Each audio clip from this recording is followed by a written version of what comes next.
नमस्कार प्यारे साथियों। तो एक प्यारी सी क्लास में मैं अंकित गंगवार आप सभी लोगों का बहुत बहुत स्वागत करता हूँ। और भाई ये हमारी क्लास नंबर 3 रहने वाली है एसएससी सीजीएल मेंस 2024 के लिए।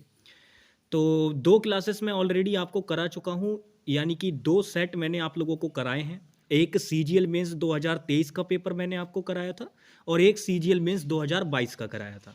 आज की क्लास में हम सीएचएसएल मेंस का पेपर देखेंगे जो कि 2022 में हुआ था। बढ़िया तरीके से हम सभी क्वेश्चंस को हल कर रहे होंगे।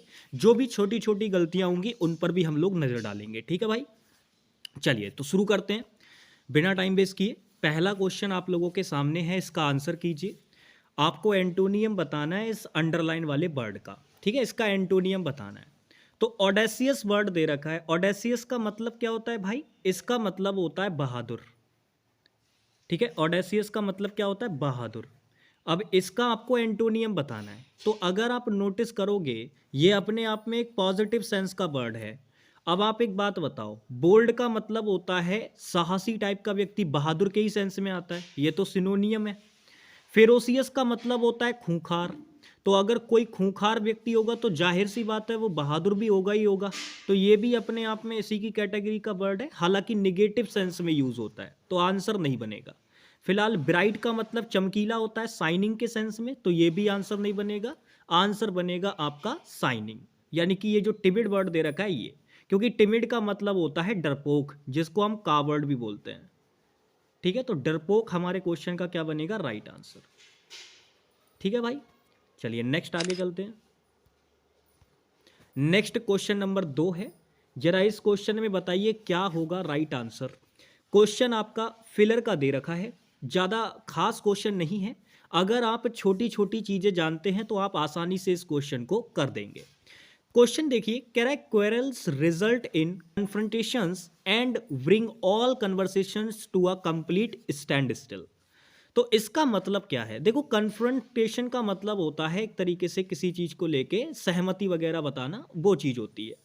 लेकिन आप मुझे एक बात बताइए, कभी कभी क्या होता है कि चीज़ों में थोड़ा सा जब लड़ाई झगड़े होते हैं ना, तो जो एक तरीके से लोगों के बीच में जो आर्ग्यूमेंट होता है लाइक, तो वो थोड़ा सा भड़क जाता है। तो जब लोगों के बीच में झगड़ा हो जाए तो उनके बीच में जो भड़कने वाली जो चीज़ें होती हैं, उनके लिए इनमें से कौन सा वर्ड हम यूज़ कर सकते हैं? क्या हम कोल्ड कन्फ्रंट्रेशंस कह सकते हैं? गलत हो जाएगा मेरे भाई। डिस्प्यूटेड कन्फ्रंट्रेशंस कहते हैं। देखो, कन्फ्रंट्रेशन एक वर्ड और भी होता है। एक होता है वो अपना दूसरा वर्ड होता है, जो मैं बता रहा था वो दूसरा वर्ड होता है जिसका मतलब होता है सहमति, वो दूसरा वर्ड होता है। ये कन्फ्रंटेशन है, इसका मतलब होता है एक तरीके से कलह या फिर जो कलेश वगैरह होता है, झगड़ा वगैरह होता है, उसके सेंस में ये वर्ड होता है। तो आप इसके साथ में डिस्प्यूटेड वर्ड नहीं लगाएंगे, ये तो गलत हो जाएगा भाई, सुपरफ्लूस वाली कंडीशन हो जाएगी। अब बात करते हैं हॉट और हीट में क्या लगाएं यहां पे। तो याद रखना, ये दोनों ही वर्ड गर्म का सेंस देते हैं, लेकिन जो हॉट वर्ड होता है ये टेम्परेचर वगैरह यानी ताप के सेंस में जब कोई चीज के बारे में बताना हो तब यूज करते हैं। लेकिन हीट जब नॉर्मली गर्मा गर्मी की बात हो कहीं पे, तो उसके सेंस में ये वर्ड हम यूज करते हैं। और यहां कन्फ्रंट्रेशन में गर्मा गर्मी की ही बात होगी। कहते हैं ना यार, माहौल गर्मा गया है यहां पे, तो वही वाली बात है। तो इसीलिए इस क्वेश्चन का राइट आंसर क्या होगा? थर्ड ऑप्शन, हीटेड हमारे क्वेश्चन का राइट आंसर होगा। चलिए नेक्स्ट बात करते हैं। ये क्वेश्चन नो सब्स्टिट्यूशन रिक्वायर्ड, यानी कि आपका सेंटेंस इंप्रूवमेंट का क्वेश्चन है। बढ़िया क्वेश्चन है। अगर आप ग्रामर थोड़ी बहुत भी जानते हैं और आपने वर्ब चैप्टर अच्छे से पढ़ा है तो आराम से क्वेश्चन हो जाएगा। क्वेश्चन पढ़िए, कह रहा है an ultra light aeroplane is very different from a conventional aeroplane. Okay, फिर आगे बोल रहा है it is looking like a low chain with wings. अच्छा, तो मतलब यहां पे वो ये कह रहा है कि अल्ट्रा लाइट जो प्लेन होता है वो बिल्कुल डिफरेंट होता है कन्वेंशनल प्लेन से, और जो कि दिख रहा है लॉन्च चैन की तरह अपने पंखों के में। ठीक है, पंखों के साथ।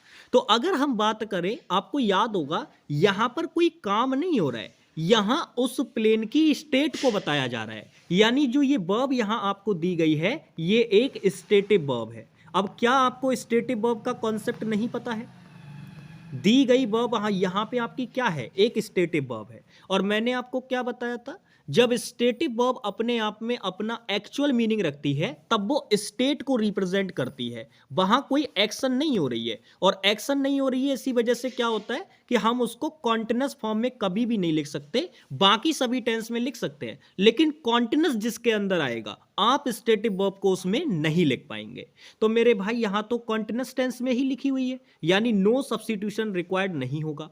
अब यहां पे आप देखो आपका सब्जेक्ट दे रखा है इट, अगर इट सब्जेक्ट दे रखा है तो मेरे भाई प्लूरल वर्ब भी नहीं आएगी उसके साथ, चूंकि हमारा प्रेजेंट का मामला चल रहा है दोनों तरफ, तो प्रेजेंट प्रेजेंट रिलेशन मेंटेन करना होगा, तो पास्ट में भी नहीं जाएंगे लेके, यानी आंसर आपका क्या बच गया, डी वाला ऑप्शन, क्योंकि भाई प्रेजेंट प्रेजेंट का रिलेशन मेंटेन करना पड़ेगा, तो इसी वजह से आंसर क्या बनेगा, डी बनेगा।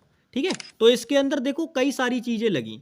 पहली चीजें आपको ये पता होना चाहिए था कि वर्ब यहाँ पे स्टेटिव वर्ब है, दूसरी चीज आपको ये पता होना चाहिए था कि ये सब्जेक्ट सिंगुलर है तो वर्ब भी सिंगुलर आएगी, फिर तीसरी चीज आपको ये पता होनी चाहिए थी कि भाई ये जो लुक वर्ब है ये तो प्लूरल है तो फिर ये सिंगुलर सब्जेक्ट के साथ आ नहीं सकती, फिर टेंस का रिलेशन कॉन्सेप्ट पता होना चाहिए था, जब यहां प्रेजेंट है तो इधर वाली क्लाउज में भी प्रेजेंट रहेगा, तो भाई ये पास्ट नहीं यूज कर सकते। तो ये 3-4 चीजें इस क्वेश्चन के अंदर यूज हुई, और मुझे बहुत अच्छा लगा जब भी एक क्वेश्चन के अंदर लगभग 3-4 कॉन्सेप्ट यूज होते हैं, मुझे बहुत ही ज्यादा मजा आता है उसमें, क्योंकि अगर बच्चे के अंदर दिमाग है, उसने चीजें पढ़ रखी हैं अच्छे से, तभी वो बच्चा क्वेश्चन कर पाएगा, अदरवाइज गलत कर देगा, या रट रखा हो बिल्कुल क्वेश्चन उसने तब कर देगा ठीक, अदरवाइज गलत होगा उसका क्वेश्चन। समझ पा रहे हो ना? चलिए, तो नेक्स्ट क्वेश्चन पे हम लोग आगे चलते हैं। ये क्वेश्चन जो आपको दे रखा है ये PQRS का क्वेश्चन है, पैराजंबल का बड़ा क्वेश्चन है, इसीलिए आराम से इसको बहुत ही सोच समझ के करना है आप लोगों को। ठीक है भाई, चलिए, तो सबसे पहले आप लोगों से मैं वही बात करना चाहूंगा कि भाई कभी भी PQRS का क्वेश्चन आए तो वो गलती बिल्कुल मत करना जो हर बच्चा करता है। बच्चा डायरेक्ट PQRS का क्वेश्चन देखते ही ना इसको पढ़ने लग जाएगा। अरे यार क्यों पढ़ना है डायरेक्ट तुमको, जब तुमसे कहा है कि पहले आप ये देखा करो ना कि आपका आंसर किससे शुरू हो सकता है। तो आप अगर नोटिस करोगे तो आपको यहां पता चलेगा कि आपके जो आंसर हैं, यानी कि जो आंसर है, जो आपकी ओपनिंग स्टेटमेंट है, वो या तो डी से शुरू हो सकती है, या बी से शुरू हो सकती है, या ए से शुरू हो सकती है, सी से शुरू नहीं हो सकती, तो भाई इसको थोड़ी देर के लिए हटा दो। अब हमें पता है कि हमारी जो ओपनिंग स्टेटमेंट है वो या तो डी से शुरू होगी या ए से शुरू होगी। अब आप मुझे एक बात बताओ, कह रहा है his benefits may be consider as parallel to what are called comforts convenience in arrangements of personal nature like an easy chair or a good fire which do their part in dispelling cold and fatigue. एक बात बताओ, कह रहा है his benefits, उसके benefits की तो आप बात कर रहे हो, लेकिन पहले ये तो बताओ कि किस व्यक्ति के बेनिफिट्स की बात कर रहे हो। उस व्यक्ति का तो कहीं पे जिक्र होना चाहिए ना, या डायरेक्ट उसके बेनिफिट्स का जिक्र हो जाएगा। तो आप कहेंगे भैया जी ऐसा भी नहीं होगा, यानी आंसर डी से तो बिल्कुल शुरू नहीं होने वाला। आंसर डी से बिल्कुल शुरू नहीं होने वाला भाई, क्योंकि डी से शुरू कैसे कर दोगे, गलत बात नहीं हो जाएगी डी से शुरू कर दोगे तो ये डी से शुरू नहीं होगा। समझ पा रहे हो, क्योंकि बेनिफिट्स की बात तो तब करोगे ना जब पहले उस पर्सन को इंट्रोड्यूस करोगे कि हम इस पर्सन के बारे में बात कर रहे हैं।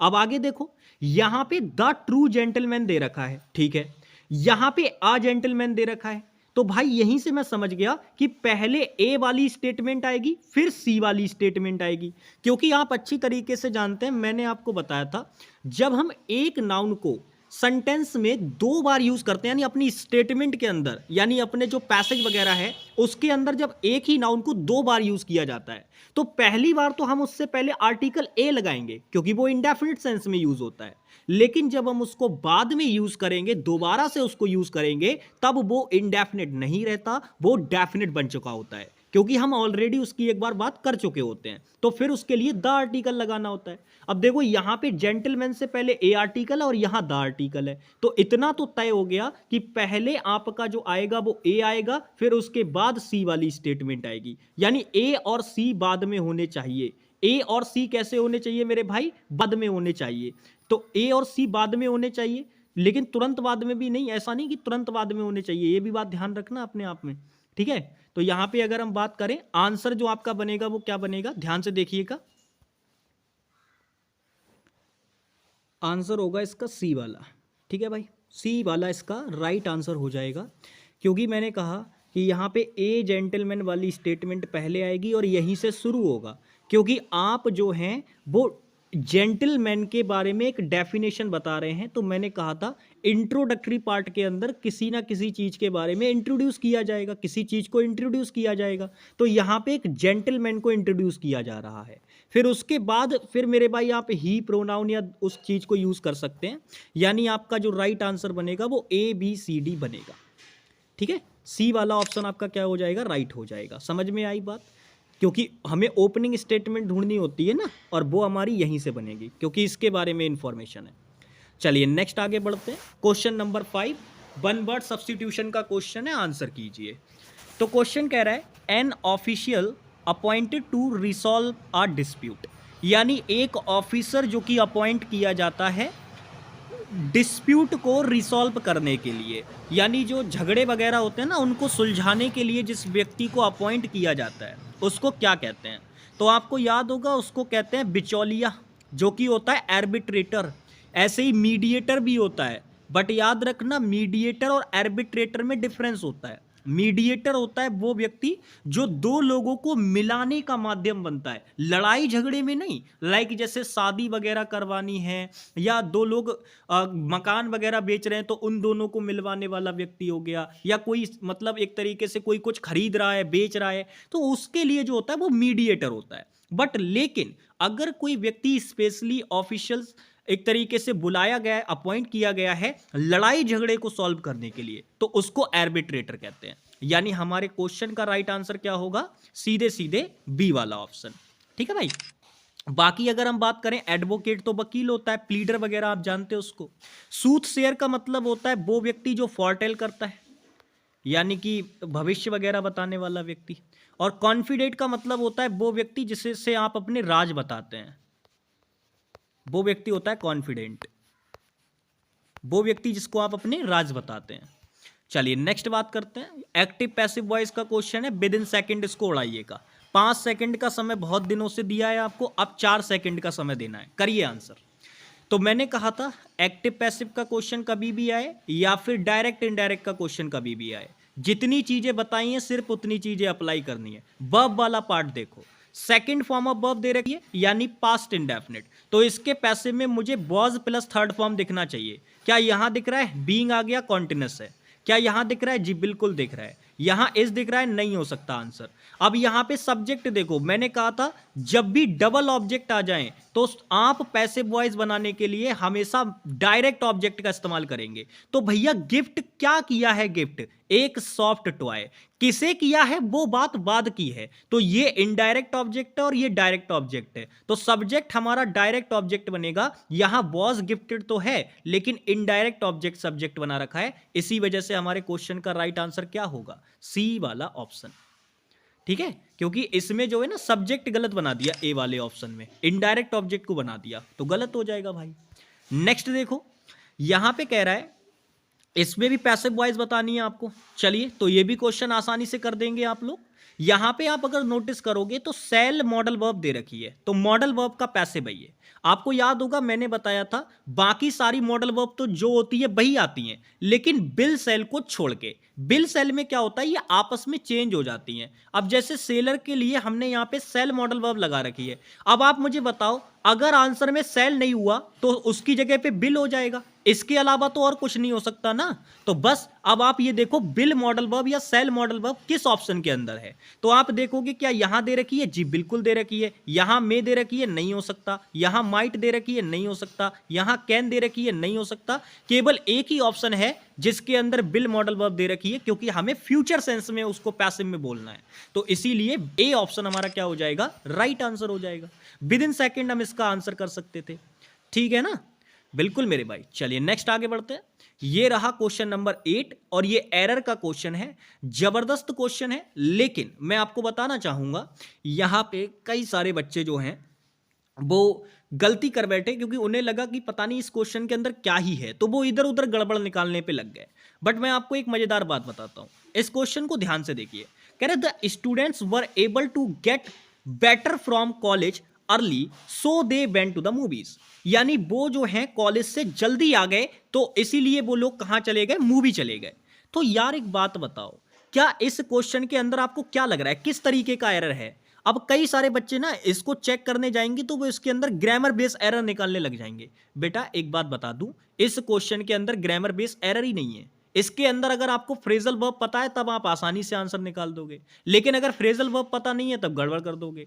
भाई गेट वेटर फ्रेजल वर्ब नहीं होती है, ठीक है ना, गेट बेटर नहीं होती। गेट बेटर तो ठीक होने का मतलब होता है, ठीक होने के सेंस में आता है ये। तो ये फ्रेजल वर्ब गलत लगा रखी है, बेटर की जगह पे यहां आएगा away. Get away, get away एक फ्रेजल वर्ब होती है जिसका मतलब होता है किसी चीज से बच के निकल जाना, यानी टू एस्केप, ठीक है, टू एस्केप यानी किसी चीज से बच के निकल जाना, उसके सेंस में आती है ये गेट अवे फ्रेजल वर्ब आपकी।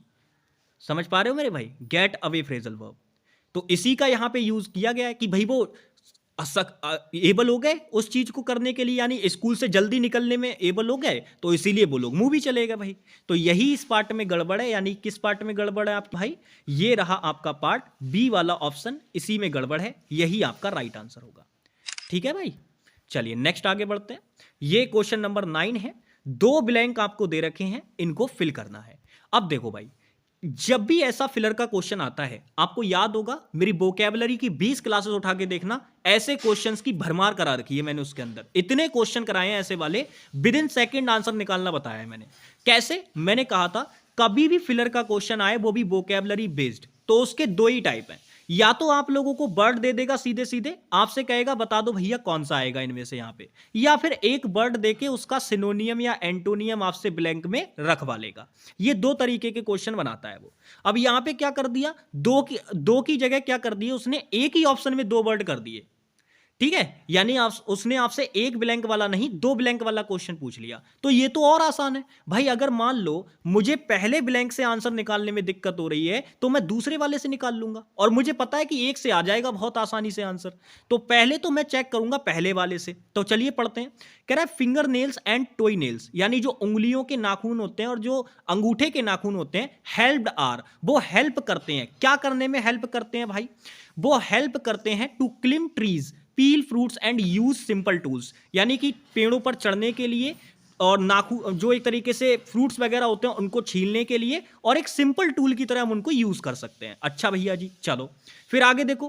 कह रहा है while their colour and condition offer clues about your, और मतलब ये आगे भी बोल रहा है इसके अलावा इसके दौरान और क्या चीजें होती हैं, इनका जो कलर होता है और इनकी जो कंडीशन होती है वो एक क्लू ऑफर करती है, मतलब सबूतों को भी छोड़ती है, जो हमारी हेल्थ वगैरह होती है उसके बारे में क्लू भी देती है। आपने कई बार देखा होगा डॉक्टर को जब आप दिखाने के लिए जाते हो तो वो आपके नाखूनों का कलर देख के पहचान लेता है, कहता है तुम्हारे नाखून में पीलापन है हल्का, यानी तुम्हारे नाखून तुम्हारे अंदर खून की कमी है, तो वो हेल्थ के बारे में भी देख के बता देता है नाखूनों को देख के। तो वो चीज यहां पे की गई है बात।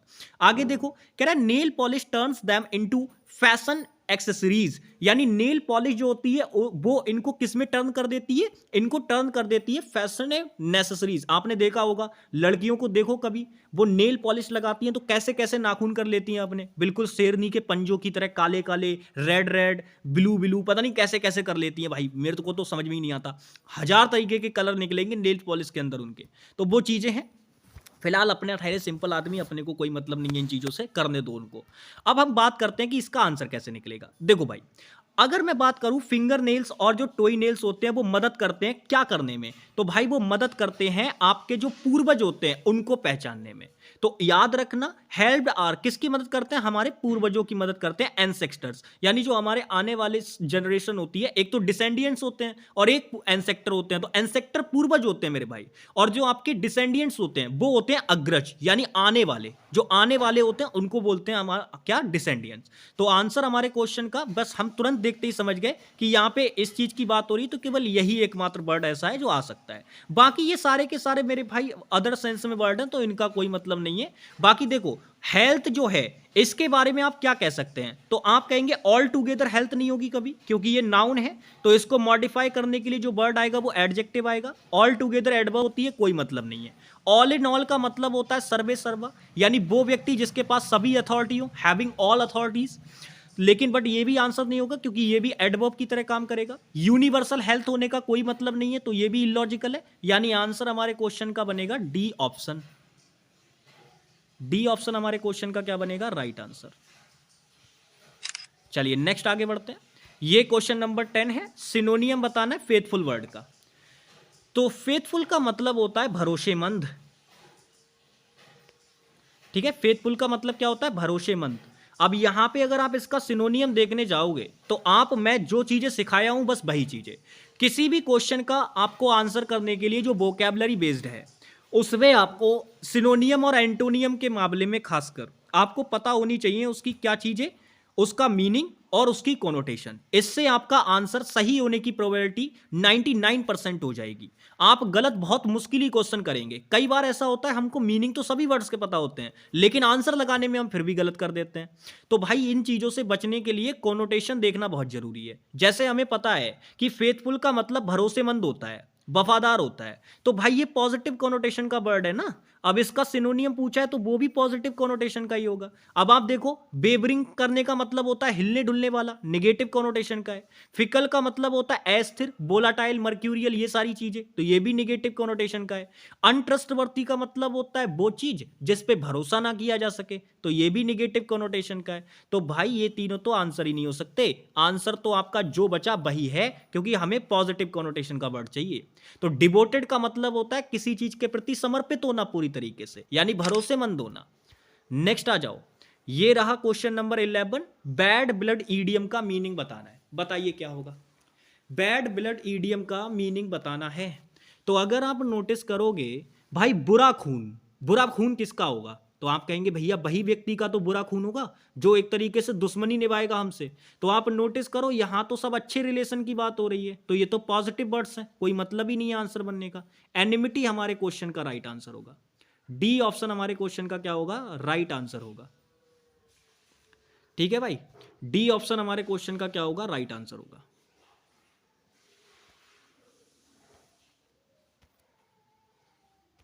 चलिए आगे बढ़ते हैं। नेक्स्ट क्वेश्चन नंबर 12 है। एरर का क्वेश्चन है, बताइए इसका क्या आंसर होगा।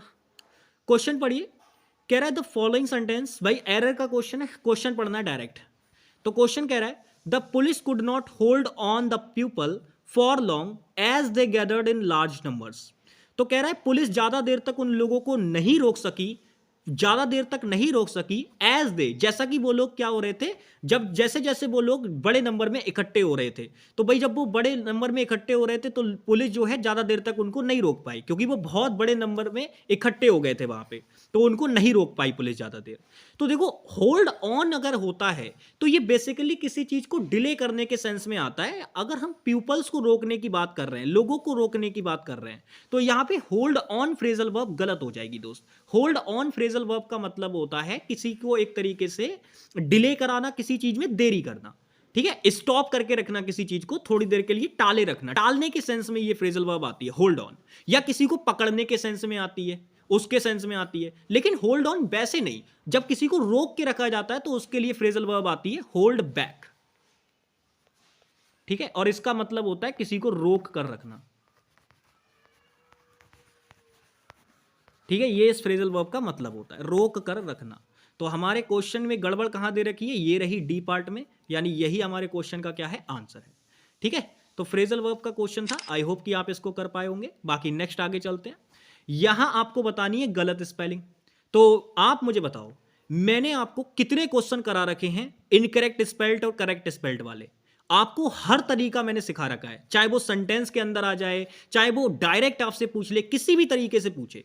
अब ये CHSL मेंस का क्वेश्चन है 2022 का, इसमें आपसे पूछ रहा है गलत स्पेलिंग बताओ। तो जाहिर सी बात है कि भाई 3 स्पेलिंग ठीक दे रखी होंगी और 1 गलत दे रखी होगी, तो जो गलत दे रखी होगी वही हमारा आंसर होगा। तो ढूंढो भाई। सबसे पहले देखो, अपीयरेंस एकदम ठीक है, अफेक्शन एकदम ठीक है, अकंपनीड एकदम ठीक है, तो भाई गलत कौन सी है? तो जो बच गया वही हमारा राइट आंसर है, यानी एक्मोडेट हमारे क्वेश्चन का राइट आंसर होगा। क्योंकि एक्मोडेट में अगर आप नोटिस करोगे तो मेरे भाई डबल एम बनता है, यहां एक ही एम बना रखा है, तो यही तो गड़बड़ है। तो बस हो गया आंसर हमारा। ठीक है भाई, सी वाला ऑप्शन राइट है इसका। एक्मोडेट स्पेलिंग गलत दे रखी है। नेक्स्ट देखो, इसमें एंटोनियम बताना है आपको सैनिटाइज करने का। देखो ये 2022 का क्वेश्चन है, तो आप अच्छी तरीके से समझते हैं कि उस टाइम पे कोविड वगैरह अच्छा खासा चल रहा था, तो पूछ लिया भाई सैनिटाइज वर्ड आप लोगों से। सैनिटाइज का मतलब होता है किसी चीज को प्योरीफाई करना, यानी किसी चीज को ना शुद्ध करना, लाइक उसमें जर्म्स वगैरह हैं तो उनको हटा देना वहां से, ठीक है, किसी चीज को साफ कर देना, उसको सैनिटाइज करना कहा जाता है। अब उसका एंटोनियम पूछ रहा है, तो भाई एक तरफ तो आप किसी चीज को साफ कर रहे हो, एक तरफ आप किसी चीज को गंदा कर रहे हो, तो यानी कि आप इसका आंसर केवल मीनिंग से भी निकाल सकते थे, लेकिन कॉनोटेशन यूज करोगे तो और क्लियर हो जाएगा। देखो सैनिटाइज का मतलब होता है चीजों को साफ करना, शुद्ध करना, यानी पॉजिटिव कॉनोटेशन का वर्ड है। हमसे एंटोनियम पूछा है, यानी आंसर निगेटिव कॉनोटेशन का होगा। अब देखो सैक्रिफाइस करने का मतलब होता है त्याग करना, पॉजिटिव कॉनोटेशन का वर्ड है। प्योरीफाई का मतलब होता है शुद्ध करना, सीधा एकदम सिनोनियम है, तो पॉजिटिव कॉनोटेशन का हो गया। डिवोट करने का मतलब होता है किसी के प्रति समर्पण करना, तो ये भी पॉजिटिव कॉनोटेशन का वर्ड है, यानी आंसर तो हमें निगेटिव कॉनोटेशन में चाहिए, तो ये तीनों ही आंसर नहीं हो सकते भाई। इसीलिए कहता हूं कॉनोटेशन हमेशा काम आती है, हमेशा 99%। क्यों कहता हूं मैं हमेशा? क्योंकि वो काम आती ही आती है आपके, बस आपको यूज करनी आनी चाहिए। चलिए नेक्स्ट आगे बढ़ते हैं। ये क्वेश्चन 15 आपको इस ईडियम का मीनिंग बताना है। अब देखो ये ईडियम ना प्रीवियस ईयर 2022 में पूछी गई है, हालांकि उसके बाद से मैंने ना 2023 के किसी एग्जाम में देखा, 2024 के भी एग्जाम मैंने देखे बट उनमें भी मुझे नहीं दिखी, तो ये पूछ ली थी रैंडमली आप लोगों से, बट कोई दिक्कत नहीं है, इसका स्टिल हम आपको बता देते हैं क्या मतलब होता है। देखो कीप वंस पोस्टेड, इसका मतलब होता है जब कोई व्यक्ति किसी को बिल्कुल लेटेस्ट न्यूज लाके देता रहे, यानी इंफॉर्मेशन देता रहे कि अब ये हुआ, अब ये हो गया, अब ये हो गया, इस मिनट पे ये बात हुई है, ये घटना हुई है, लाइक खबरी की तरह एकदम हर पल पल की खबर देते रहे अगर कोई व्यक्ति, तो उसी को कहा जाता है कीप वन पोस्टेड। तो ये आंसर हमारा क्या होगा? Keep sharing the latest information, यानी बी ऑप्शन, ठीक है ना। तो कीप हिम पोस्टेड का मतलब आप समझ गए ना। अब अगर कभी भी कीप वंस पोस्टेड ईडियम आएगी तो तुरंत समझ जाना खबरी टाइप का ये व्यक्ति होता है आपका, मतलब हम जो लेटेस्ट न्यूज है उसको शेयर करते रहना, लेटेस्ट इंफॉर्मेशन को। चलिए नेक्स्ट बात करते हैं। यहां पे आपको सिनोनियम बताना है फ्लाउट वर्ड का, फ्लाउट वर्ड का सिनोनियम बताना है। देखो फ्लाउट वर्ड के कई सारे मीनिंग होते हैं, एक तो अगर हम बात करें वो फ्लोट होता है और ये फ्लाउट है, एक ये डिफरेंस क्लियर रखना भाई, कहीं पता चले ये फ्लोट और फ्लाउट में कंफ्यूज कर जाओ। फ्लोट का मतलब होता है तैरना, ये अलग वर्ड है आपका, ठीक है। और यहां पे फ्लाउट वर्ड दे रखा है, फ्लाउट वर्ड का मतलब होता है टू इग्नोर समबडी, यानी किसी की अवहेलना करना, उसको इग्नोर करना। अगर किसी को आउट कर दिया आपने, आउट कर दिया कि भैया आउट हो जाओ तुम, तो आप इसका मतलब उस व्यक्ति को क्या करवा रहे हो? इग्नोर कर रहे हो, कह रहे हो भैया इसको भजा, इसको भगा, बाहर से ही भगा दे, इसको फ्लाउट कर दे इसको बिल्कुल। तो फ्लाउट करने का मतलब होता है टू इग्नोर समबडी, यानी कि किसी को इग्नोर करना, ठीक है। और इसका सिनोनियम पूछ रहा है, तो भाई ये तो नेगेटिव कोनोटेशन का वर्ड है। हालांकि नेगेटिव कोनोटेशन के और भी वर्ड इसके अंदर मौजूद है, तो हमारी कोनोटेशन यहां नहीं लगेगी, इसीलिए तो मैंने कहा 99% केस में आपकी अप्लाई हो सकती है कोनोटेशन, 1% केस ऐसे क्वेश्चन में बनेगा। अब यहां पे सारे ही वर्ड नेगेटिव कोनोटेशन के हैं, तो भाई लगा ही नहीं सकते, क्योंकि पोक का मतलब होता है किसी के मामले में घुस जाना, यानी कि उंगली करना किसी के मामले में, तो भाई बिल्कुल भी नहीं होगा। र्यूड का मतलब होता है असभ्य, और रैश का मतलब भी होता है बिल्कुल एकदम बेहुदा बाहियात किस्म का, तो वो भी नहीं होगा। इसीलिए आंसर आपका इसका जो बनेगा अनदेखे के सेंस में या अवहेलना करने के सेंस में, वो होगा डिफाई। तो यही तो इसका सिनोनियम होगा भाई, जब आप किसी को इग्नोर करते हो तो आप उसकी अवहेलना कर देते हो। चलिए नेक्स्ट आगे बढ़ते हैं। यहां पे आपको गलत स्पेलिंग बतानी है, तो बताइए कौन सी स्पेलिंग गलत दे रखी है भाई। तो फिर से वही चीज, जब गलत स्पेलिंग पूछा है तो इसका मतलब है 3 ठीक दे रखी होंगी और 1 स्पेलिंग गलत दे रखी होगी, जो गलत दे रखी होगी वही आपका आंसर होगा। तो अब बताओ कौन सा होगा। अब देखो यहां पे दे रखा है आपका सपोइना, नोटिशिएबल, कैक्वस और आपका मिलीनियम। तो अगर आप नोटिस करोगे तो मेरे भाई ये जो वर्ड हैं और ये जो वर्ड हैं और ये जो वर्ड हैं, ये तीनों स्पेलिंग अपने आप में ठीक दे रखी हैं, ये तीनों की तीनों स्पेलिंग अपने आप में बिल्कुल ठीक दे रखी हैं। तो जब ये 3 स्पेलिंग ठीक दे रखी हैं तो जो बच गया वही हमारा आंसर है। मिलीनियम की स्पेलिंग गलत है भाई, क्योंकि मिलीनियम में अगर आप नोटिस करोगे तो डबल एल बनता है, बट यहाँ पे सिंगल एल बना रखा है, तो यही गड़बड़ है, ठीक है। डबल एल बनता है यहाँ पे भाई, यानी आंसर क्या हो जाएगा आपका 4th ऑप्शन। चलिए नेक्स्ट आगे बढ़ते हैं। नेक्स्ट क्वेश्चन की बात करते हैं। ये क्वेश्चन नंबर 18 है। इसके बारे में अगर हम बात करें तो आपको क्या करना है, इसका सेंटेंस इंप्रूवमेंट का क्वेश्चन है, इसका आंसर करना है। सेंटेंस इंप्रूवमेंट के क्वेश्चन को आप कैसे टैकल करेंगे? क्वेश्चन पढ़िए, कह रहा है Raju did very well in the exam, फिर कह रहा है ही मस्ट स्टडी वेल। तो आप मुझे बताइए इस क्वेश्चन का आंसर कैसे होगा। सबसे पहले अगर आप देखेंगे तो ये मॉडल वर्ब का क्वेश्चन है। अगर आप normally must modal verb use करते हैं और उसके बाद फिर मेन वर्ब यूज कर लेते हैं तो ये अपने आप में वो वाली बात हो जाएगी कि तुम्हें अच्छे से स्टडी करनी चाहिए, तुम्हें अवश्य अच्छे से स्टडी करनी चाहिए, यानी प्रेजेंट को इंडिकेट करना चाहिए। ये प्रेजेंट को इंडिकेट कर रहा है, प्रेजेंट को, कि तुम्हें ऐसा करना चाहिए। बट लेकिन अगर आप नोटिस करोगे तो भाई इधर तो पास्ट हो गया। राहुल ने अपने एग्जाम में अच्छा किया है, अच्छा किया है तो इससे स्टडी अच्छी करनी चाहिए या उसने की होगी? तो आप कहेंगे भाई उसने अच्छे से स्टडी की होगी, यानी ये काम हो चुका है।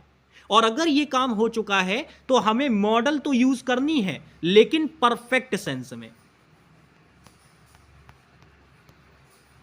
मॉडल तो यूज करनी है लेकिन किस सेंस में? परफेक्ट सेंस में। और परफेक्ट सेंस में जब आपको मॉडल यूज करनी है तो मेरे भाई मस्ट स्टडी नहीं होगा, ये गलत है। जो यहां पे मस्ट स्टडी दे रखा है ना, ये गलत है आपका। आपको यहां पे इसकी जगह क्या यूज करना होगा? इसकी जगह आपको यूज करना होगा must have study, must have, और आपको ये यूज करना होगा, ये यूज करना होगा।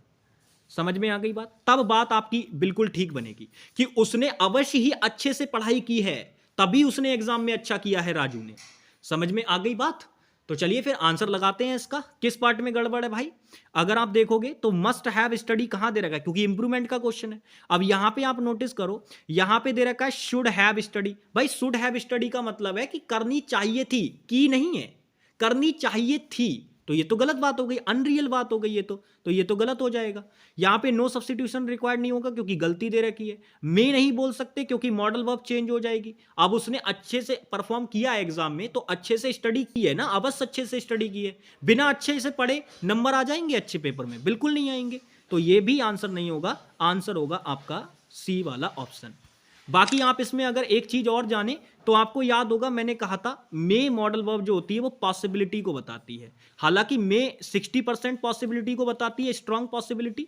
और अगर हम बात करें 40% पॉसिबिलिटी को कौन बताता है? माइट बताता है, यानी ये थोड़ी सी लेस पॉसिबिलिटी को बताता है। और सबसे स्ट्रांग पॉसिबिलिटी की जब बात होती है तो 90% जो पॉसिबिलिटी होती है उसको बताने के लिए हम लोग मस्ट का यूज करते हैं। तो भाई उसने एग्जाम में ज्यादा अच्छा किया है, और किया है तो बहुत ज्यादा पॉसिबिलिटी है कि उसने अच्छे से पढ़ाई की होगी। तो यहां पे 90% पॉसिबिलिटी की वाली बात है, इसीलिए मस्त मॉडल वर्ब आई है।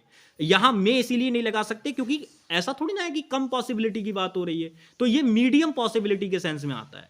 ये चीज मैंने आपको बहुत अच्छे से मॉडल वर्ब में सिखाई थी। तो इसका आंसर क्या हो जाएगा हमारा भाई? इसका आंसर हो जाएगा आपका थर्ड वाला ऑप्शन। नेक्स्ट आगे चलते हैं भाई। नेक्स्ट क्वेश्चन नंबर 19 है। यहां पे ये आपका क्वेश्चन है डायरेक्ट इनडायरेक्ट का। तो इसका आंसर कीजिए भाई।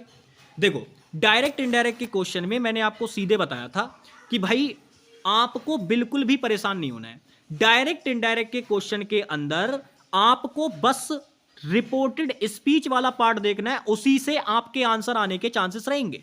आप एक बात बताओ, यहां पर आप देख पा रहे हो कि कॉमा इन्वर्टेड कॉमा नजर नहीं आ रहा, कंजंक्शन नजर आ रहा है, तो जाहिर सी बात है ये आपको इनडायरेक्ट स्पीच दे रखी है। आपको आंसर में कौन सी ढूंढनी है? डायरेक्ट।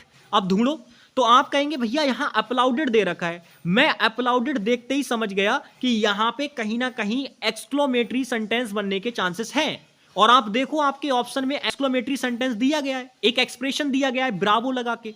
तो इसका मतलब यह है कि एक्सक्लेमेटरी सेंटेंस और बात पास्ट में है, तो ये जो हैड डन हुआ है ना, ये चेंज होके हुआ है। अब ये चेंज कैसे हो सकता है आप बताओ? पास्ट परफेक्ट कैसे बन सकता है? तो आप कहेंगे भैया जी दो तरीके से। एक तो आपका डायरेक्ट के अंदर या तो पास्ट इंडेफिनिट रहा हो, या मेरे भाई आपका रहा हो प्रेजेंट परफेक्ट। ये दो ही केस हैं जब आप मेरे भाई अपना इनडायरेक्ट में क्या बना सकते हो, पास्ट परफेक्ट बना सकते हो। इसके अलावा पास्ट परफेक्ट बनेगा ही नहीं। तो आप मुझे बताओ कहां क्या नजर आ रहा है। तो आप कहेंगे सेकंड फॉर्म तो हमें किसी के अंदर नजर नहीं आ रही, यानी कि पास्ट इंडेफिनिट वाला खेल खत्म। अब केवल प्रेजेंट परफेक्ट देखो कहां ठीक दे रखा है। देखो यहां पे ठीक दे रखा है और यहां ठीक दे रखा है, लेकिन आप नोटिस करोगे यहां से दे रखी है मॉडल वर्ब, गलत हो गया। यहां चीजें गलत दे रखी हैं, गलत हो गया। यहां से मॉडल वर्ब दे रखी है, ये भी गलत हो गया। यानी आंसर आपके पास एक ही बचा, कौन सा, डी वाला राइट आंसर। तो मैंने इस क्वेश्चन के अंदर आपको सारे पॉइंट समझाए कि अगर एक्सक्लेमेटरी सेंटेंस आ जाता है या कभी भी कोई भी सेंटेंस डायरेक्ट से इनडायरेक्ट नरेशन में बनाने के लिए आए या इनडायरेक्ट से डायरेक्ट में बनाने के लिए आए तो वो बहुत आसान होता है, बस आपको चीजें अप्लाई करनी आनी चाहिए। और मैं आपकी जानकारी के लिए बताना चाहूंगा, मैंने 2-in-1 वीडियो एक आपके लिए अपलोड की है जिसमें मैंने नरेशन और वॉइस जिस तरीके से मैं चीजें अप्लाई करता हूं बिल्कुल उसी तरीके से मैंने उसके अंदर सिखाई है। अगर आप उस एक क्लास को देख लेते हैं तो आपका नरेशन और वॉइस बिल्कुल बहुत ही ज्यादा भयंकर हो जाएगा। जो मैं कहता हूं ना 4 सेकंड या 5 सेकंड में आंसर निकालना, आप वैसे सीख जाएंगे, लेकिन पूरी शिद्दत के साथ आपको उस चीज को सीखना पड़ेगा।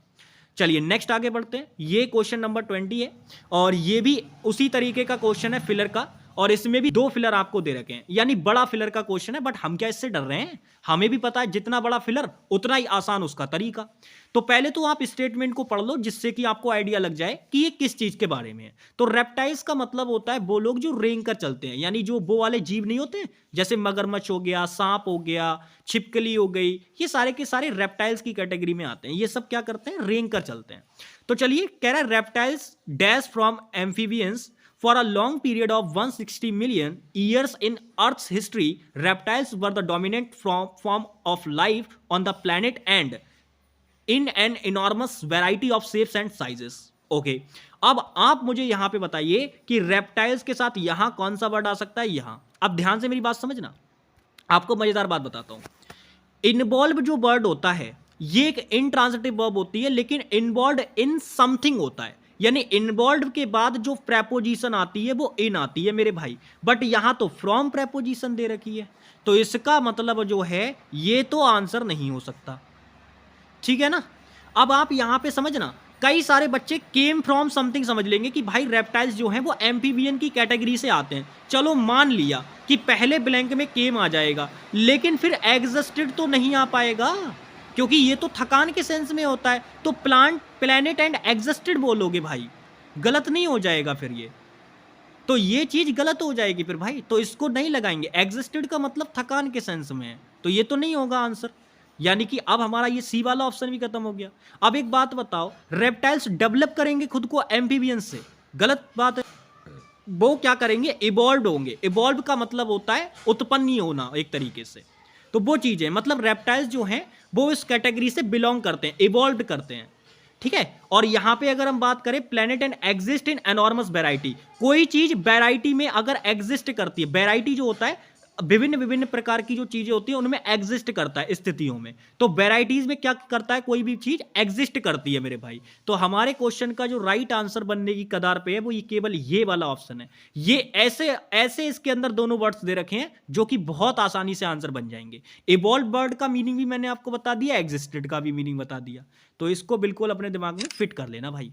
बाकी ये क्वेश्चन ना मैं अगर आपको बताऊं, मैं इधर वाले चेक ही नहीं करता पेपर के टाइम पे। मैं बता रहा हूं मेरा दिमाग किस तरीके से चलता है इस क्वेश्चन को लेके। मैं इन वाले ऑप्शन को चेक ही नहीं करता। मैं ये देखता कि यार मुझे जब पहले वाले ब्लैंक से निकालने में दिक्कत आ रही है तो मेरे पास तो दूसरा ऑप्शन मौजूद है ना, तो मैं क्यों चेक करूंगा पहले वाले को। मैं देख रहा हूं कि वैरायटी वर्ड यहां पे दे रखा है। अब कोई भी चीज अगर बड़ी बड़ी इनॉर्मस, इनॉर्मस का मतलब होता है बहुत बड़ी वैरायटी और शेप्स में वो है, शेप्स और साइज में मौजूद है आज के समय पे, तो वो चीज मौजूदगी दिखानी है ना उसकी, और मौजूदगी दिखाने के लिए हमें एग्जिस्ट का यूज करना होता है। एग्जिस्ट का यूज करना होता है। एग्जिस्टेंस का मतलब होता है किसी चीज की मौजूदगी। तो मैं तुरंत देख सकता था कि केवल एक ही वर्ड एग्जिस्ट के सेंस में है और एग्जिस्ट वर्ड एक ही जगह पे दे रखा है ए वाले ऑप्शन में, तो मैं बहुत आसानी से लगा देता इसका आंसर पेपर में। ठीक है ना। लेकिन आपको समझाने के लिए जरूरत पड़ती है ना चीजों की, तो इसीलिए समय लगता है थोड़ा सा। चलिए नेक्स्ट क्वेश्चन की बात करते हैं।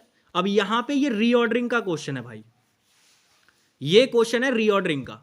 और इस क्वेश्चन को करने के लिए मैं वही चीज कहूंगा, इस क्वेश्चन को केवल वही व्यक्ति अच्छे से कर सकता है जिसको सब्जेक्ट वर्ब और ऑब्जेक्ट अच्छे से लगाने आते हो और प्लस उसको सारी चीजों की नॉलेज हो। अब भाई एक बात बताओ, आपको पहले सब्जेक्ट लगाना होगा। अब सब्जेक्ट लगाना होगा तो आप बताओ N elaborate network of much edu, क्या ये बनेगा? भाई मुझे एक वर्ड यहां पे नजर आ रहा है, प्लॉट। अगर प्लॉट है तो किसी ना किसी चीज का ही होगा, और किसी चीज का होगा तो जाहिर सी बात है वो अपने आप में एक प्रॉपर नाउन होगा, क्योंकि प्लॉट, प्लॉट ऑफ समथिंग, किसी स्टोरी का प्लॉट होता है, किसी मूवी का होता है, किसी ड्रामा का होता है, यानी कि इसके बाद द प्लॉट ऑफ के बाद में कोई ना कोई प्रॉपर नाउन आएगा। अब आप मुझे बताओ प्रॉपर नाउन की खास बात क्या होती है? नाउन चैप्टर में बताया था इसका पहला लेटर हमेशा कैपिटल होता है। तो मेरे भाई एक ही जगह पे मुझे पहला लेटर कैपिटल नजर आ रहा है, ये रहा। समझ में आ गई बात? तो अगर हम बात करें द प्लॉट ऑफ, ठीक है, यहां पे अगर हम बात करें तो क्या बात आएगी? द प्लॉट ऑफ, ठीक है, यहां पे देखिएगा, ये देखो, the plot of much ado about, बिल्कुल मेरे भाई यहीं से आपका काम बनेगा, the plot of much ado. केवल इसी के अंदर ये कॉम्बिनेशन फॉलो हो रहा है, बाकी किसी के अंदर भी नहीं हो रहा। तो आपका आंसर राइट क्या बनेगा? सी वाला ऑप्शन, क्योंकि प्लॉट किसी चीज का ही होगा और वो अपने आप में प्रॉपर नाउन होगा, तो केवल इसी के साथ में प्रॉपर नाउन दे रखा है, देखो बाकी कहीं पे भी नहीं दे रखा, तो हमारा सी ऑप्शन ही राइट होगा।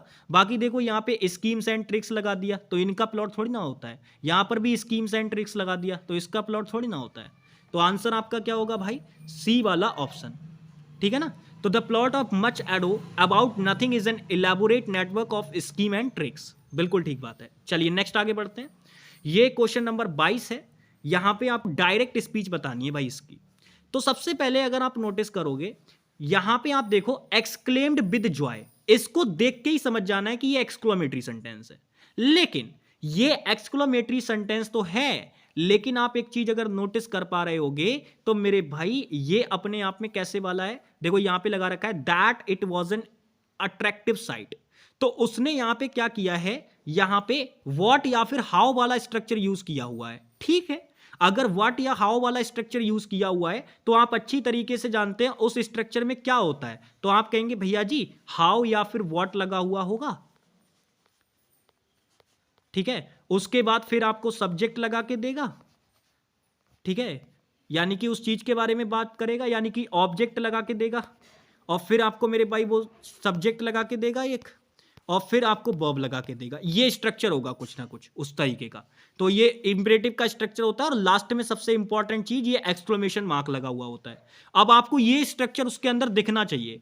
अब आप नोटिस करो, आपको डायरेक्ट स्पीच ढूंढनी है, यानी ये तो इनडायरेक्ट में दिया हुआ है। आप देखो इसकी रिपोर्टेड स्पीच किस में दे रखी है? असर्टिव सेंटेंस में, और आपको चाहिए एक्सक्लेमेटरी में, तो मैंने अभी नीचे स्ट्रक्चर बताया उसका। अब आप देखो यहां पर तो दे ही नहीं रखा, यहां पर तो दे ही नहीं रखा, अब यहां दे रखा है, यहां दे रखा है, दो के अंदर दे रखा है। लेकिन आप एक बात बताओ मुझे, अगर यहां एक्सक्लेम्ड है तो ये तो सैड से चेंज हुआ होगा ना। अगर ये सैड से चेंज होके बना है तो यहां जब ये वॉज हुआ है तो जाहिर सी बात है डायरेक्ट के अंदर ये इज रहा होगा, बट आप नोटिस करो पहले ऑप्शन में वॉज ही दे रखा है, इसी वजह से ये ऑप्शन खत्म। आंसर बच गया आपका कौन सा? बी वाला ऑप्शन, क्योंकि ये चेंज हुआ होगा ना, तो चेंज हुआ है तो फिर हटा दो इसको भाई। नेक्स्ट आ जाओ, ये क्वेश्चन भी डायरेक्ट इनडायरेक्ट का है, बड़ा क्वेश्चन है, लेकिन विद इन सेकेंड आप इसको उड़ा दोगे। कैसे?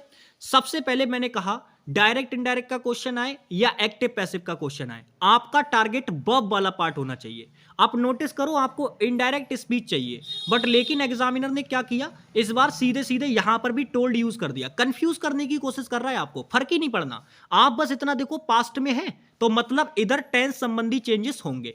अब आप देखो यहां पे इज वर्ब दे रखी है, तो भाई आप जानते हैं अगर प्रेजेंट दे रखा है तो बस उसका पास्ट कर देना होता है। अब अगर इज आर एम दे रखा होगा तो उसको वॉज कर दोगे, बट यहां तो हैड बीन कर दिया, हटा दो इसको। अब ऐसे ही आगे वाली क्लाउज में देखो, दैट के साथ वाली क्लाउज में हैज आपको दे रखा है, लेकिन ये प्रेजेंट परफेक्ट नहीं है, ये नॉर्मल आपका प्रेजेंट है, क्योंकि किसी चीज पे पोजीशन दिखाने की बात हो रही है, लिंक शो किए जा रहे हैं आपके कि भाई आपके कनेक्शन नहीं है इस क्राइम के अंदर। वो बोल रहा है कि ऐसा ये सब अफवाह है, मेरा इससे कोई संबंध नहीं है, ऐसा बोलने की कोशिश कर रहा है। तो मेरे भाई ये प्रेजेंट को दिखा रहा है, बट हैज अगर प्रेजेंट में कनेक्शन दिखा रहा है या रिलेशन दिखा रहा है किसी चीज के साथ, तो वो पास्ट में हैड हो जाएगा। तो आप मुझे बताओ कहां दे रखा है? क्या यहां हैड दे रखा है? बिल्कुल भी नहीं। क्या यहां हैड दे रखा है? तो यहां तो हैज दे रखा है, तो ये भी नहीं होगा आंसर। केवल एक ही जगह हेड दे रखा है, बी वाले ऑप्शन में, यानी हमारा परफेक्टली राइट आंसर कौन सा है? बी वाला। या और इस क्वेश्चन को पेपर में करते समय ना बस केवल 5 से 6 सेकंड का समय बहुत था।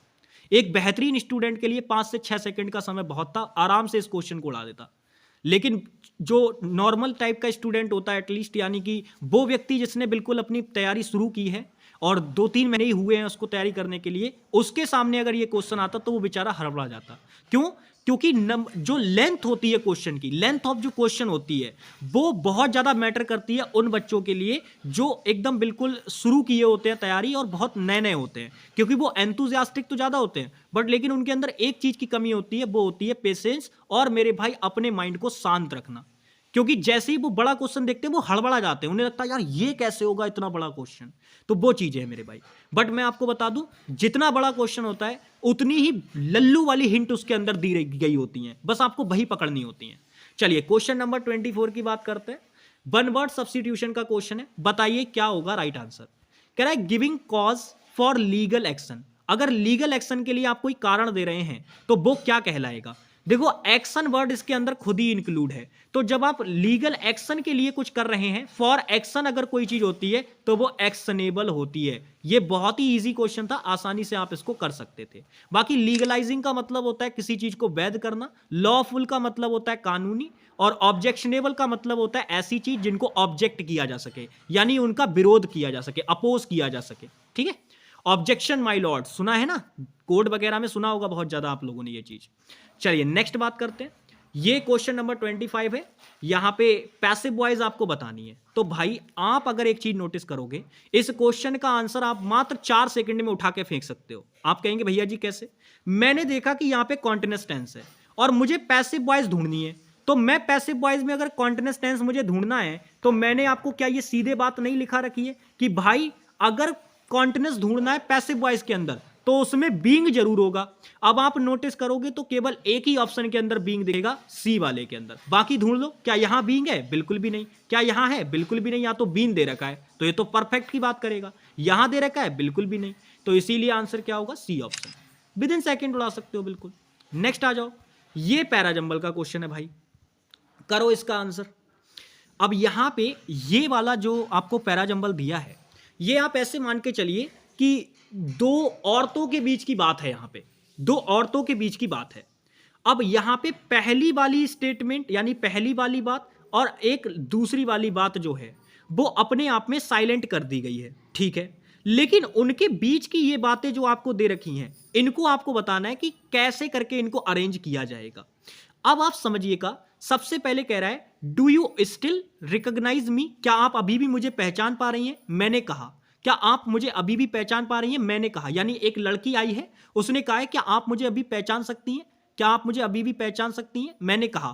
फिर women are looking at me searchingly. तो भाई एक बात बताओ, क्या जाहिर सी बात यह है जैसे ही मैं ये बात कहूंगी तो उसके बाद तुरंत मुझे अपनी पहचान बतानी होगी ना। अगर मैं किसी से रिकॉग्नाइज करने के लिए कह रही हूं, ये लड़की है तो कह रही है यहां पे वो, तो वो अपनी पहचान बताएगी ना तुरंत कि मैं ये हूं। ऐसे कैसे कौन व्यक्ति पहचान लेगा। जैसे आप किसी व्यक्ति से मिले और आपने कहा अरे दोस्त पहचाना, तो आपने ये बोल दिया तो आपको बताना होगा ना तुरंत ही कि मैं ये हूं, तभी तो वो आपको पहचानने की कोशिश करेगा। अब ऐसा थोड़ी नहीं कि आपने ये बोल दिया कि आपने मुझे पहचाना और आप शांत हो गए, अब वो व्यक्ति आपकी तरफ घूर रहा है लेकिन उसको पता ही नहीं चल रहा, तो आपको बताना पड़ेगा दोस्त। चलिए भाई, तो ये बात तो तय है कि इसके बाद पहली लाइन के तुरंत बाद हमारी जो बात आएगी वो बी वाली आएगी, यानी आंसर बी से ही शुरू होगा। उसके बाद तुरंत बाद ये बात भी ठीक है कि भाई जो वुमेन है वो सर्चिंगली उसको देखने लगेगी, यानी बी के फिर बाद ए का पेयर बनेगा, बी के फिर बाद ए का पेयर बनेगा, यानी दो ऑप्शन ये उड़ा दो। अब उसके बाद अगर हम बात करें कि डी आएगा कि सी आएगा, तो आप मुझे बताइए फिर डी आएगा या सी आएगा। तो आप एक बात बताइए, I came closer and stood on the step, यानी मैं सीढ़ियों पे खड़ी हो गई, उनके पास आई और उस पे सीढ़ियों पे आके खड़ी हो गई। लेकिन एक बात बताओ, पहले व्यक्ति सीढ़ियों पे आके खड़ा हो जाएगा या थोड़ा सा दरवाजा खोला जाएगा, आप ये बताओ। तो आप कहेंगे भैया जी पहले दरवाजा खोला जाएगा फिर सीढ़ियों पे आया जाएगा, यानी बी ए डी सी आपका क्वेश्चन का आंसर बनेगा ये वाला। समझ में आई बात। आई होप कि आप इसको समझ गए होंगे। थोड़ा सा बस आप ये मान के चलिए, दो औरतों का मेल मिलाप का ये आपको पैराजंबल बना के दे दिया, और ऐसे क्वेश्चन एसएससी पूछती रहती है। चलिए नेक्स्ट बात करते हैं। ये भी पैराजंबल का क्वेश्चन है, आप इसका आंसर कीजिए दोस्त। पैराजंबल का क्वेश्चन है ये भी, इसका आंसर कीजिए। लेकिन ये पता है कौन सा है? ये सेंटेंस जंबल वाला है। आप इसमें नोटिस करोगे तो वही चीज मैं कहूंगा, ये रीऑर्डरिंग का क्वेश्चन है। अब आप इसको कैसे करके रीऑर्डर करोगे वो आपको बताना है। सबसे पहले आप नोटिस करना, मैंने आपसे कहा है जब भी रीऑर्डरिंग का क्वेश्चन आए तो आप नोटिस किया करो आपके ऑप्शन क्या कह रहे हैं। ऑप्शन ये कह रहे हैं कि हमें इस स्टेटमेंट को असर्टिव में लगाना है। असर्टिव का मतलब होता है सब्जेक्ट, वर्ब और ऑब्जेक्ट। सबसे पहले सब्जेक्ट ढूंढो, आपका क्या बन सकता है। देखो द आश्रम्स हमारा सब्जेक्ट बन जाएगा बहुत आसानी से, बट आप नोटिस करोगे द सेंटर ऑफ आश्रम बोल रहा है, नहीं बनेगी बात। यहां पे knowledge and learning were use, नहीं बनेगी बात। यहां पे द आश्रम वर यूज्ड बिल्कुल हो सकता है, एज द आश्रम नहीं होगा। यानी आंसर अपने आप निकल के आ गया कि भाई एक ही ऑप्शन में द आश्रम को सेंटर बनाया गया है यहां पे। यानी आश्रम को सब्जेक्ट केवल एक ही ऑप्शन के अंदर बनाया गया है ठीक तरीके से, वो है आपका ए वाला ऑप्शन। यहां पर बनाया तो गया है लेकिन ये कंजंक्शन लगा दिया पहले, इस वजह से बात गलत हो गई। ठीक है भाई, चलो नेक्स्ट हम लोग आगे चलते हैं भाई। क्वेश्चन नंबर 28 की बात करते हैं। ये भी आपका जो है एक तरीके से पैराजंबल का क्वेश्चन है भाई। अब यहां पे आपको क्या बताना है, सबसे पहले आप अगर नोटिस करोगे तो यहां पे एक व्यक्ति की बात की गई है जिसका नाम है रंगा, और वो क्या है, एक अकाउंटेंट का सन है। अकाउंटेंट का सन है, अकाउंटेंट मतलब समझते हो जो मुनीम वगैरह होते हैं ना, उनका। तो रंगा यहां पे एक नाम का व्यक्ति है, रंगा नाम का व्यक्ति है, उसी के बारे में ये पूरा का पूरा पैसेज है। अब एक लाइन और दूसरी लाइन यहां पे फिक्स कर दी गई है, और उनके बीच में 4 लाइनें दी गई हैं आपको ABCD करके। इन 4 लाइनों को आपको अरेंज करना है। अब आप समझिएगा, रंगा जो कि अकाउंटेंट का सन है वो वापस आया। आप समझो, अगर वो व्यक्ति वापस आया होगा तो जाहिर सी बात है ना, पहले कहीं ना कहीं गया होगा ना। तो इसका मतलब ये बात तय है कि रंगा उस एक अकाउंटेंट का बेटा है जो कि गया हुआ था कहां, rare breed for village folk who loved studies. तो वो एक तरीके से एक ऐसा व्यक्ति था जिसे बहुत ही मतलब गांव से रहने वाला था बंदा वो, लेकिन फिर भी उसे स्टडी से बहुत प्यार था भाई, स्टडी से बहुत प्यार करता था वो। तो यहां पे हम समझ गए कि इस रंगा के बारे में यहां पे इंफॉर्मेशन दे रखी है, यानी 1 वाली के बाद में शुरुआत जो होगी वो बी से होगी। सभी ऑप्शन बी से शुरू हो रहे हैं तो कोई बदलाव हम इसमें नहीं कर सकते। अब हम बात करते हैं कि आगे क्या आ सकता है। अब इसके बाद आप मुझे बताइए, अगर मैं बोलूंगा ऑन हिज रिटर्न बोलूंगा या ही रिटर्न बोलूंगा। भाई एक बात बताओ, अगर कोई भी चीज मिलने की होगी, पहले आप कभी देखना, मैं आपको एक एग्जांपल देता हूं लाइव वाला। जैसे मान के चलो आपका कोई दोस्त वगैरह है या आपके मोहल्ले में कोई व्यक्ति है, उसकी सरकारी नौकरी लग जाती है। वो व्यक्ति ट्रेनिंग पे जाता है और 1 साल बाद लौटता है। अब 1 साल बाद जब वो आपके गांव में लौटेगा तो क्या स्थिति होगी? पहले वो लौटा, लौटने पर यानी उसकी रिटर्न पर, उसके लौटने पर बहुत सारे गांव के आसपास के जो मोहल्ले के लोग होंगे वो उसके घर उसको देखने आएंगे कि इसमें कुछ चेंजेस हुए हैं या नहीं।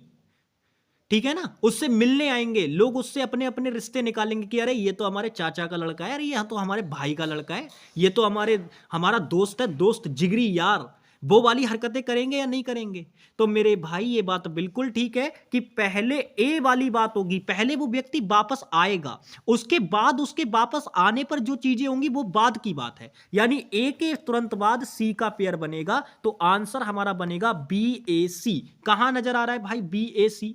जरा बताओ BCA कहां नजर आ रहा है भाई?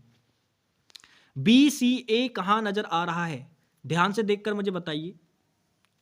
BAC, BD, हाँ बिल्कुल BDAC, ये बिल्कुल BAC वाला पार्ट बनना चाहिए। यहां पर भी नहीं बन रहा, यहां पर भी नहीं बन रहा, यहां पर भी नहीं बन रहा, केवल एक ही ऑप्शन में बन रहा है BADC वाला part.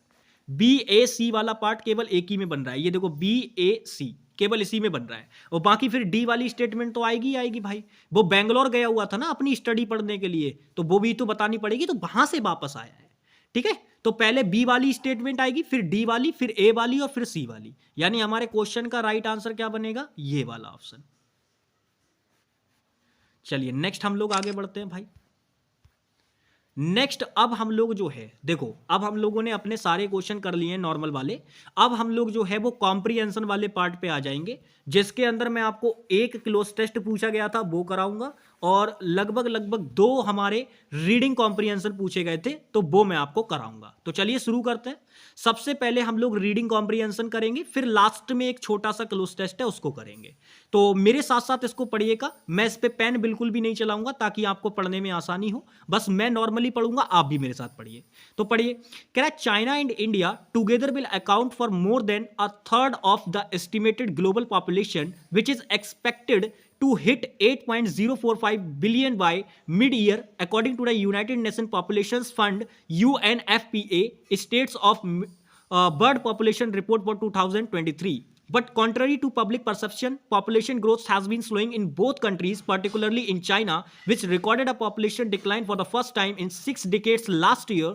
China's population fell in 2022 to 1.411 billion, down some 8 lakh 50,000 people from the previous year. According to China's National Bureau of Statistics यानी NBS, the birth rate also fell to record a low of 6.77 births as per 1,000 people, down from 7.52 a year earlier, and the lowest level since the founding of communist China in 1949. Okay भाई, आगे देखो, along with the flagging population data, ध्यान से देखना, कह रहे along with the flagging population data, China also reported on one of its worst economic growth numbers in nearly half a century last year. फिर कह रहा है underscoring the steep challenges the country face as its labor force, फिर बोल रहा है shrinks and the ranks of the retired swell. ठीक है, फिर कह रहा है India's working age population standing at more than 900 million according to 2021 data from the Organization of Economic Cooperation and Development. This number is expected to hit more than 1 million over the next decade, according to the Indian government. But these numbers could become a liability if policymakers do not create enough jobs, expert warn. Okay भैया जी, अब यहां पे हमारा passage होता है खत्म। मैं इसको जल्दी जल्दी में पढ़ चुका हूं, लेकिन मुझे इसके अंदर की एक एक बात समझ में आ चुकी है कि भाई क्या ये कहना चाह रहा है। अब मैं आपके ऊपर छोड़ता हूं कि आप इससे क्या क्या चीजें समझें। सबसे पहले अगर मैं बात करूं, इसके अंदर पॉपुलेशन ग्रोथ की बात हुई है, और किस किस देशों की बात हुई है, चाइना और इंडिया की बात हुई है। और इसके अंदर तीसरी बात जो हुई है वो ये हुई है कि भाई कैसे इनमें अभी जो है वो कमी आती जा रही, मतलब डिक्लाइन होता जा रहा है। पहले क्या हो रहा था, बहुत तेजी से ये चीजें बढ़ रही थी। तो सारी चीजें इसमें क्लियरली मुझे समझ में आ गई हैं। कुछ डेटा इसमें दिया है, थोड़ा थोड़ा वहां से क्वेश्चन पूछ सकता है, और जो भी चीजें वो पूछ रहा होगा वो मैं आपको बताऊंगा कैसे आपको निकालनी है। तो चलिए सबसे पहले हम लोग आगे बढ़ते हैं और देखते हैं हमसे क्वेश्चन पूछ रहा है, कह रहा है the main theme of the given passage is, यानी हमसे पूछी है पैसेज की थीम। थीम का मतलब अल्टीमेटली बस वो यही चीज पूछना चाह रहा है कि इस पैसेज में किस चीज की बात की गई है, आपको यही पूछा गया है इसके अंदर। अब अगर हम बात करें तो इसके अंदर अगर आप नोटिस करोगे तो क्या चाइनाज वर्सनिंग इकोनॉमिक ग्रोथ की बात हुई है? तो भाई वो तो एक दो लाइन में बात हुई थी, तो मेन थीम हम उसको नहीं बोल सकते। Slow population growth in China and India, भाई देखो slow population growth in China and India अभी हो रही है, पहले से नहीं हो रही थी, पहले बहुत रैपिडली इनमें ग्रोथ हुआ है। तो मेरे भाई स्लो डायरेक्ट नहीं बोलेंगे, वो प्रोसेस अभी स्लो हुआ है। ऐसा नहीं कि हम उसके बारे में ही बात कर रहे थे पूरी तरीके से कि वो स्लो ही हुआ है हमेशा, तो ये भी नहीं बनेगी बात भाई। कई सारे बच्चे इसको लगा देंगे बी वाले ऑप्शन को, बट गलत हो जाएगा। इंडियाज वर्किंग एज पीपल, भाई ये तो एक दो लाइन में ही बात हुई थी, तो ये भी आंसर नहीं बनेगा। चाइना इज डिक्लाइनिंग पॉपुलेशन की बात पूरे पैसेज के अंदर हुई है लगातार, तो यही हमारे क्वेश्चन का क्या होगा, राइट आंसर होगा। इंडिया को तो बस रेफरेंस के लिए उन्होंने लिया है साथ में, बट पूरी तरीके से जिसमें उन्होंने बात की है वो चाइना की पॉपुलेशन डिक्लाइनिंग की बात हुई है ज्यादातर। चलिए नेक्स्ट हम लोग बात करते हैं, कह रहे हैं what is the estimated bird population by the middle of this year, यानी इस ईयर के पास में जो एक तरीके से हमारी जो पॉपुलेशन है, बर्ड की पॉपुलेशन है, वो कितनी हो जाएगी? तो 8.045 बिलियन हो जाएगी। आप एक बार डेटा देख लीजिए, मुझे बहुत अच्छे से पता है कि यही वाला डेटा है, बाकी मैं आपको चेक भी करा देता हूं मेरे भाई। ये देखो यहां पे, ये देखो ये दे रखा है, देखो mid year according to the, ये देखो यहां पे दे रखा है global population which is expected to hit इतनी, बोल रखा है ना यहाँ पे, तो ये चीज मैंने यहाँ पे दे रखी है, यहाँ पे आप लिख लीजिएगा। नेक्स्ट आगे बढ़ते हैं हम लोग, ये है क्वेश्चन नंबर 31, कह रहे identify whether the statements are true और फॉल्स, कह रहा है कि इन दी गई स्टेटमेंट में कौन सी करेक्ट है और कौन सी गलत है। चलो भाई देखते हैं, क्वेश्चन पढ़ो। कह रहा है India's working age population was 90 million in 2021। तो भाई अगर मैं आपको बताऊं तो भले ही मैंने पैसेज तेज पढ़ा था, बट लेकिन मैंने सारे पॉइंट्स को कंसीडर करते चला था। मुझे पता था एक एक इंपॉर्टेंट पॉइंट के बारे में। आप अगर नोटिस करोगे तो यहां पे आप देखिएगा, ये सीधे सीधे एग्जैक्ट नहीं बोल रहा है कि 900 मिलियन वर्किंग एज पॉपुलेशन थी इंडिया की, वो मोर देन बोल रहा है, यानी 900 मिलियन से ज्यादा थी। 900 मिलियन एग्जैक्ट नहीं थी, उससे ज्यादा थी, यानी 900 मिलियन प्लस थी मेरे भाई, 900 मिलियन प्लस। बट लेकिन इस वाली स्टेटमेंट के अंदर क्या बोला इसने, इस वाली स्टेटमेंट के अंदर क्या बोला, पहले वाली के अंदर वॉज 900 मिलियन इन 2021। तो क्या ये ठीक है स्टेटमेंट? भाई मेरे अकॉर्डिंग तो बिल्कुल भी ठीक नहीं है। लेकिन आपको बताऊं, मुझे नहीं पता कि एसएससी ने इसको फाइनल आंसर की में ठीक किया था या नहीं किया था, बट लेकिन ये जिस जगह से मुझे क्वेश्चन मिला है वहां के हिसाब से भाई ये स्टेटमेंट गलत है। अब आप आगे देखो, कह रहा है in next 10 years India's working age population will be more than 1 billion. हाँ, ये वाली स्टेटमेंट ठीक है। तो हम कह सकते हैं कि यहां पे statement A is false but B is true, यानी आंसर इसका जो बनेगा मेरे अकॉर्डिंग सी ऑप्शन बनेगा। बट मैं आपको बता दूं, एसएससी ने जो इसका पहले जो आंसर की जारी की थी, टेंटेटिव आंसर की जो जारी की थी, उसके अंदर उसने दोनों को ही ठीक माना था। लेकिन उसने ये ध्यान नहीं दिया कि भाई यहां पर एग्जैक्ट डेटा दे रखा है और यहां पे उससे ज्यादा की बात की गई थी, मोर देन लगाया हुआ था वहां पे पैसेज के अंदर। तो आंसर तो पैसेज के अकॉर्डिंग माना जाता है ना। इसी वजह से मेरे भाई एसएससी ने इस क्वेश्चन का आंसर गलत दिया था। लेकिन मैं आपको बता रहा हूं, जो इस स्टेटमेंट और इस सिचुएशन के हिसाब से, इस पैसेज के हिसाब से, यहां पर जो अभी राइट आंसर है वो सी वाला ऑप्शन है। तो भाई मैंने इसी को लगाया है और मैं इसी को लगाऊंगा अभी। बाकी फाइनल आंसर की के अकॉर्डिंग अगर इसको ठीक कर दिया होगा तब भी यही आंसर रखा होगा मेरे अकॉर्डिंग। ठीक है, तो एक बार चेक कर लीजिएगा। फिलहाल मैंने जो लगाया वो बिल्कुल ठीक है, मैं बिल्कुल कॉन्फिडेंट हूं कि वो ठीक है बिल्कुल। तब चलिए नेक्स्ट हम लोग बात करते हैं। कह रहे along with the flagging population data, here flagging means all of the except. तो यहां पे आपसे पूछ रहा है कि जो फ्लैगिंग पॉपुलेशन डेटा में ये जो फ्लैगिंग बर्ड है, इसका मीनिंग क्या हो सकता है इन तीनों को छोड़ के। मतलब इसमें जो बर्ड है, फ्लैगिंग का मीनिंग क्या हो सकता है। देखो फ्लैगिंग बर्ड के बारे में अगर मैं बात बताऊं तो मेरे भाई फ्लैगिंग का मतलब होता है किसी चीज को, मतलब वो मीनिंग होना नहीं चाहिए, मतलब इसके मीनिंग के अलावा कोई और वर्ड हमें रखना है। तो आप अगर नोटिस करोगे तो फ्लैगिंग का मतलब होता है किसी चीज में कमी होना, डिक्लाइनिंग के सेंस में ये वर्ड आता है। तो ड्विंडल हो गया, वेनिंग हो गया, कॉन्ट्रैक्टिंग हो गया, ये सब मेरे भाई वर्ड अपने आप में कमी को दिखाते हैं। तो ये तीनों ही वर्ड नहीं हो सकते, केवल एक ही वर्ड यहां पे दे रखा है जो वृद्धि को दिखा रहा है, असेंडिंग। तो यही हमारे क्वेश्चन का क्या होगा, राइट आंसर होगा। ठीक है भाई, चलिए नेक्स्ट की हम बात करते हैं। चलिए तो नेक्स्ट पैसेज नंबर 2 हमारे सामने आ चुका है। और यहाँ पर अगर आप देखोगे तो वैसे मैं अगर इस पैसेज को देख के बताऊं तो जब आप इसको पढ़ेंगे तो आपको ये अच्छा लगेगा, क्योंकि एक बढ़िया पैसेज है। ये हिंदू धर्म से संबंधित है, आप इसको पढ़ेंगे तो आपको अच्छा लगेगा, चीज़ें समझ में आएंगी।